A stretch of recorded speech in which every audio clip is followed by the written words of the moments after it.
अय माझी बाबू, काय रे? ऐक ना ग बाबू, कशाला? अशी नको वागू. का बरं? अगं ऐक ना ग बाबू.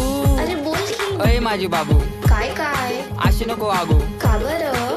ऐक ना ग बाबू. कशाला? अगं ऐक ऐक ऐक. पेरूच्या वाडीतून फुलाच्या गाडीतून 2 मजले माडीतून आलोय मी झाडी घेऊन. थांब थांब तुझी नजर काढतो, बॅलेन्स संपलाय तुला बॅलेन्स मारतो. येडाय ग मी तुझ्या माग फिरतो, तू चालत टाका ग तो पण चरतो तुझ्या आठवणीत आठवणीत आठवणीत आठवणीत. अरे भाऊ, कोणाच्या आठवणीत? अगं आठवणीत आठवणीत आठवणीत. अगं रोज रोज मरतो. अगं बघ माझं काळीच कसं धडधड करतय, नाव घेऊन तुझं मन बडबड करतय, भेटायसाठी तुला गडबड करतय, पण तुझ्या बापाला कळल ना त्याच्यामुळेच नडतय. अगं सोड ना, भेटायला ये. चंद्राच्या मागे लागले राहून केतू, कॉलेज सुटल्यावर आपण